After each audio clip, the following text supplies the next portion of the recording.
Hello student, welcome to Swati's classes. आज हम देखेंगे थर्ड स्टैंडर्ड का EVS lesson number 16 sensory organs. इस लेसन का सेकंड पार्ट। लेसन का फर्स्ट पार्ट मैंने ऑलरेडी अपलोड कर दिया है। अगर आप लोगों ने नहीं देखा है तो चैनल को सब्सक्राइब कीजिए और फर्स्ट पार्ट को भी ज़रूर देखिए, तभी आपको लेसन जो है स्टार्टिंग से अच्छे से समझ में आएगा। और इस चैनल पे आपको ईवीएस के सारे लेसन की वीडियो भी मिल जाएंगी। तो चलिए लेसन को स्टार्ट करते हैं। Sensory organs. तो देखिए स्टूडेंट, फर्स्ट पार्ट में हमने देखा था कि सेंसरी ऑर्गन्स क्या होते हैं और ये हमें किस तरीके से हेल्प करते हैं, और इनके फंक्शन भी हमने देखे थे, जिसमें हमने फर्स्ट देखा था आइज़। हमारे आइज़ हमें किस तरीके से हेल्प करते हैं। उसके बाद हमने देखा था ईयर्स के बारे में, नोज़ के बारे में, और उसके बाद देखा था कि टंग। ये सारे जो हमारे ऑर्गन्स हैं हमें किस तरीके से हेल्प करते हैं। और आज हमें नेक्स्ट देखना है यहाँ पे another game feel it to find out. तो देखिए यहाँ पे एक गेम दिया है जो आप घर पे भी खेल सकते हो। You can play this game with 4 or 5 of your friends. Take a big cardboard carton, make a hole in one of its sides, just big enough for your hand to go through. तो देखिए यहाँ पे picture में भी आपको दिख रहा है, इस तरीके से आपको कार्डबोर्ड से ये बनाना है बॉक्स की तरह, और यहाँ पे एक छोटा सा होल आपको दिख रहा है। इस तरीके से होल करना है कि जिसमें से आपका हाथ जा सके। और उसके बाद आपको क्या करना है, place some small things in the box. For example जैसे कि आप इरेजर ले सकते हो, कोई coin, piece of pencils, pebbles, tamarind seeds या अदर सीड्स है, या फिर छोटी छोटी जो चीज़ें आपको घर पे मिल जाएगी, ऐसी चीज़ों को आपको क्या करना होगा, उसके अंदर डालना है। उसके बाद आप क्या करोगे, take turns at playing this game, put your hand through the hole, pick up one thing and guess what that object is only by feeling it. तो देखिए आपको क्या करना है, जिसके ऊपर टर्न आएगा ये क्या करेगा कि आपका हाथ जो है होल के थ्रू डालना है वहाँ पे, और क्या करना है, पिक करना है एक एक थिंग्स को, और उसको सिर्फ टच करके फील करके आपको बोलना है कि वो चीज़ क्या है। Name the object before taking it out. और बाहर निकालने से पहले आपको उसका नाम लेना है कि ये पेंसिल है, इरेजर है, या फिर क्या चीज़ है। Then take it out and show the others what it is. और उसके बाद वो चीज़ बाहर निकाल के बाकी के लोगों को आपको दिखानी है। अगर आप सच में पहचान पाते हैं, गेस कर पाते हो, तो आप जीत जाते हो। इस तरीके का एक छोटा सा गेम दिया है। तो देखिए स्टूडेंट, यहाँ पे हमें चीज़ें दिख नहीं रही है क्योंकि ये बॉक्स के अंदर है, तो हमें नहीं पता है कि बॉक्स के अंदर क्या चीज़ें हैं, ये हमें नहीं दिखती है। लेकिन सिर्फ टच करने से, फील करने से हम समझ जाते हैं कि वो चीज़ क्या है। तो ये कैसे समझ में आता है, यही हमें देखना है यहाँ पे। Skin, we come to know if something we touch is hot or cold, rough or smooth because of our skin। तो देखिए जैसे बॉक्स में पड़ी हुई जो चीज़ें थी, रखी हुई जो चीज़ें थी, वो हमने नहीं देखी, फिर भी हमें कैसे समझ में आया, क्योंकि स्किन के थ्रू हम क्या कर रहे हैं, इसको टच कर रहे हैं। हमारे हाथ से हम क्या करते हैं, टच करते हैं, तो हमें समझ में आ जाता है कि वो चीज़ क्या है, कैसी है। जैसे कि अगर आपको कोई गर्म टी का कप दे दिया, अगर आप हाथ लगाते हो तो आपको समझ में आ जाता है कि वो गर्म है या फिर ठंडा है। उसके बाद अगर कोई सरफेस है वो रफ़ है कि स्मूथ है, ये कैसे समझ जाते हैं हम लोग, स्किन के थ्रू। यहाँ पे देखिए साइड में आपको पिक्चर दिया है, जैसे कि यहाँ पे इस बकेट में अगर पानी है तो पानी ठंडा है या गर्म है, ये कैसे हम चेक करते हैं, उसमें हम हाथ डाल के ही देखते हैं। तो हमारे स्किन के थ्रू हमें पता चल जाता है कि वो चीज़ कैसी है। तो स्किन भी हमारे एक सेंसरी ऑर्गन है। Coordination in our movements, we carry out many task, for every task we made different kinds of movement, we use different parts of our body for this different movements. तो देखिए student, दिन भर में हम कितने सारे काम करते हैं, हमारे रेगुलर जो भी काम है, जो भी टास्क है, उनको करते हैं, तो उनके लिए हमें अलग अलग मूवमेंट्स करनी होती है। एक जगह से दूसरी जगह पे जाना, हाथ पैर हिलाना, ये मूवमेंट्स हम लोग करते हैं। उस समय हमारी जो बॉडी के पार्ट्स है, अलग अलग पार्ट्स क्या होते हैं, यूज़ होते हैं। जैसे कि हाथ हिलाना है, पैर हिलाना है, तो जो सारे बॉडी के पार्ट्स हैं हम लोग क्या करते हैं, मूवमेंट्स के लिए डिफरेंट डिफरेंट पार्ट्स को यूज़ करते हैं। The woman in this picture is roasting some peanuts in a pan. Which parts of her body is she using? तो देखिए साइड में आपको पिक्चर दिख रहा है। तो ये जो वुमेन है ये क्या कर रही है, यहाँ पे पीनट्स को रोस्ट कर रही है यहाँ पे पैन में। तो कौन से बॉडी पार्ट को यूज़ कर रही है, आपको क्या दिख रहा है कि हाथों का यूज़ कर रही है। हर हेड इज़ बेंड फॉरवर्ड। तो देखिए उसने क्या किया है, यहाँ पे अपनी हेड को बेंड किया है थोड़ा सा नीचे, and she is holding the pan steady with the tongs in her left hand. तो उसने जो पैन रखा है उसको पकड़ के रखा है टोंग के through. With the spatula in her right hand she is steering the peanuts in the pan. और उसके हाथ में जो स्पैचुला या फिर हम स्पून कह सकते हैं, उससे क्या कर रही है, वो रोस्ट कर रही है पीनट्स को। तो यहाँ पे देखिए उसका जो हाथ है, हाथों को भी यूज़ हो रहा है यहाँ पे, उसके बाद हेड का भी यूज़ कर रहा है क्योंकि उसे देखना है कि पीनट अच्छे से रोस्ट हुए हैं या फिर नहीं हुए हैं। तो यहाँ पे अलग अलग जो बॉडी पार्ट्स होते हैं हमारे यूज़ होते हैं। Her eyes are on the pan. She is watching to ensure that the peanuts are properly roasted. तो देखिए आँखों से हम क्या करते हैं, देखेंगे कि पैन में जो पीनट्स है ये अच्छे से रोस्ट हो रहे हैं या फिर नहीं हो रहे। Well roasted peanuts have a typical savoury flavour. तो देखिए जब हम पीनट्स रोस्ट करते हैं ना तो उसका अलग सा एक फ्लेवर आता है, एक खुशबू आती है, तो उससे हमें समझ में आ जाता है कि कुछ तो रोस्ट हो रहा है। When her nose gets that smell she is going to put off the gas stove. जब उस लेडी को समझ में आ जाएगा कि अच्छे से रोस्ट हो रहे हैं, स्मेल के थ्रू समझ में आ जाएगा कि ये अभी रोस्ट हो चुके हैं, उसके बाद वो क्या करेगी, गैस को पुट ऑफ कर देगी, बंद कर देगी। You can see that several parts of her body need to work together smoothly. तो देखिए एक ही काम करना है यहाँ पे कि पीनट्स को रोस्ट करना है, लेकिन कितने सारे यहाँ पे बॉडी पार्ट्स का उसको यूज़ करना पड़ा है। If they were not coordinate, she would fumble. The peanuts might spill. They may be overdone or they may not get roasted well enough. तो यहाँ पे अगर कोऑर्डिनेशन नहीं होता कि स्मेल करने के बाद अगर उसे नहीं समझ में आता कि ये रोस्ट हो चुके हैं या फिर नहीं हो चुके हैं, या फिर हाथों को अच्छे से यूज़ नहीं किया होता, तो क्या होगा, ये पीनट्स एक तो जल जाते या फिर वैसे ही कच्चे ही रह जाते। तो यहाँ पे कोऑर्डिनेशन होना बहुत ही ज़रूरी होता है।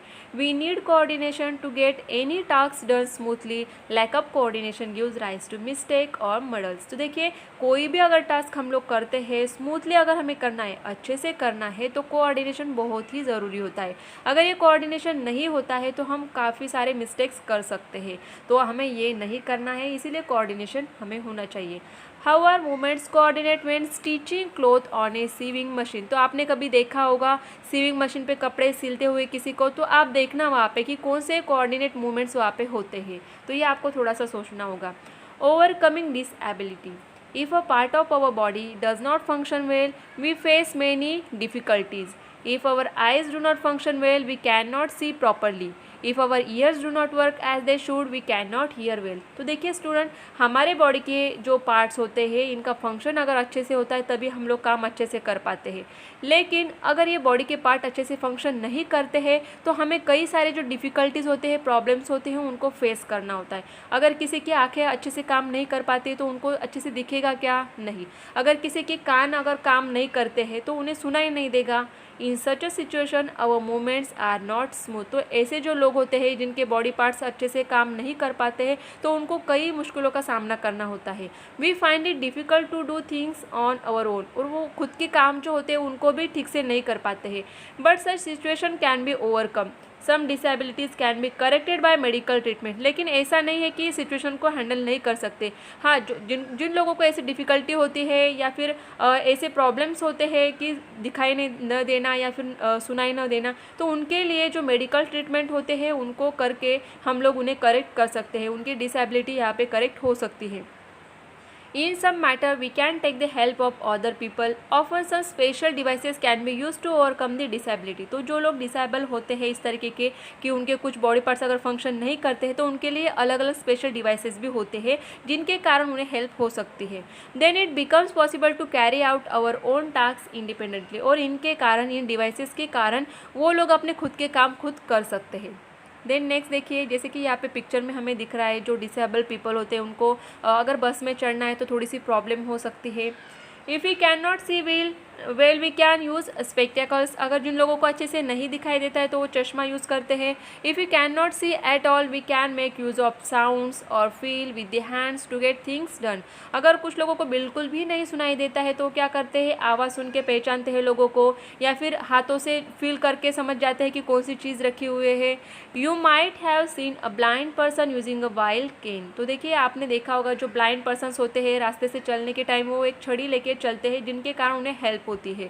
Blind people use a cane to feel the way in front of them. The sounds they hear around them also help them to know the situation around them. तो वो लोग क्या करते हैं, जिनको नहीं दिखाई देता है, ब्लाइंड पीपल जो होते हैं वो आवाज़ों के थ्रू ही समझ जाते हैं कि उनके अराउंड सिचुएशन क्या होती है।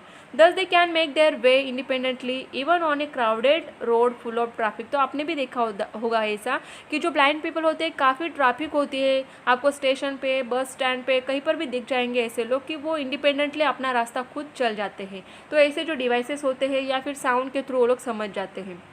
A person who can not here well can use a hearing aid. तो देखिए जैसे आपने देखा होगा कुछ लोग ऐसे होते हैं कि जिनको सुनाई नहीं देता है तो उनके कान में एक छोटा सा मशीन लगाया हुआ आपको दिखाई देगा, जिसके कारण उनको थोड़ी सी हेल्प हो जाती है सुनने के लिए।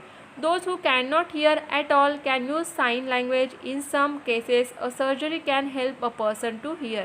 तो कुछ जो लोग होते हैं उनको बिल्कुल भी अगर नहीं सुनाई देता है तो उन्हें उनके लिए साइन लैंग्वेज क्या की जाती है, यूज़ की जाती है। जैसे आप साइड में पिक्चर देखोगे तो ऐसे ये बॉय जो है कुछ साइन करके दिखा रहा है जिसके कारण सामने वाले लोगों को कुछ समझ में आएगा। तो इस तरीके की साइन लैंग्वेज होती है उन लोगों की, वो समझ जाते हैं।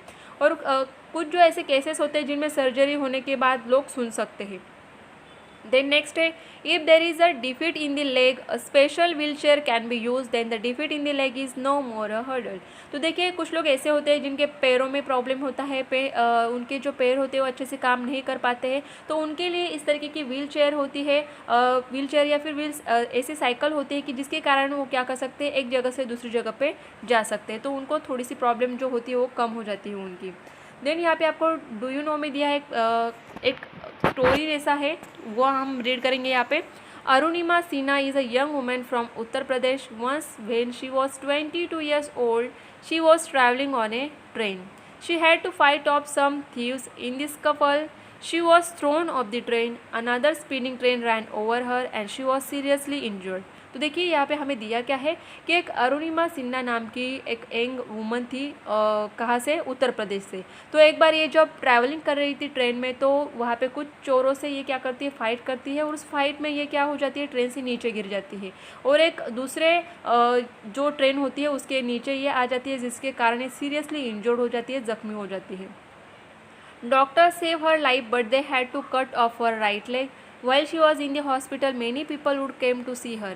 Each person would worry about her future. तो देखिए यहाँ पे क्या हो जाता है, ऑब्वियसली यहाँ पे देखिए ट्रेन उसके पैरों से जा रही है तो पैरों में काफ़ी इंजरी आ जाती है, जिसके कारण डॉक्टर उन्हें बचा तो लेते हैं लेकिन उनका जो राइट लेग होता है उसे काटना पड़ता है, और जिसके कारण उनका अगर पैर काट दिया जाएगा तो ऑब्वियसली सब लोग परेशान हो जाते हैं कि इनका फ्यूचर का क्या होगा। जो भी लोग उनसे मिलने के लिए हॉस्पिटल में जाते थे तो परेशान हो जाते थे कि अभी इनका भविष्य क्या होगा, क्योंकि इनका एक पैर नहीं है।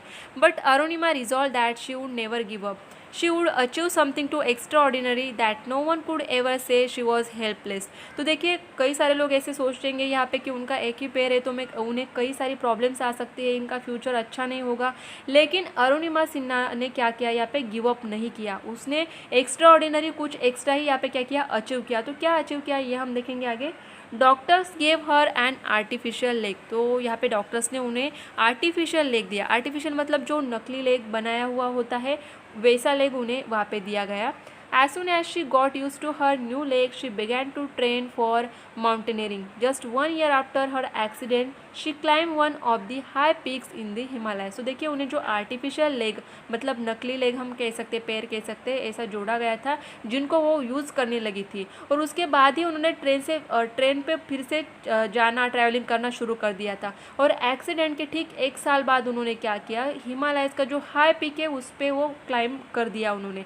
The very next year she climb mount Everest, the highest peak in the world. और देखिए जो हाईएस्ट पीक है वर्ल्ड का, पूरी दुनिया का, माउंट एवरेस्ट, उस पर भी वो चढ़ गई थी। तो देखिए एक ही पैर था उनका और दूसरा जो आर्टिफिशियल लेग था उसके ज़रिए वो वहाँ तक पहुँच गई थी। What can we learn from Arunima story. तो इस स्टोरी से आपको क्या सीखने मिलता है कि देखिए जैसे कि हमारे पास तो 2-2 पैर है फिर भी हम इतना काम कर सकते हैं क्या, नहीं, लेकिन उनकी एक इच्छा शक्ति थी जिसके कारण उन्होंने सिर्फ एक पैर के ज़रिए इतना बड़ा काम करके दिखाया था।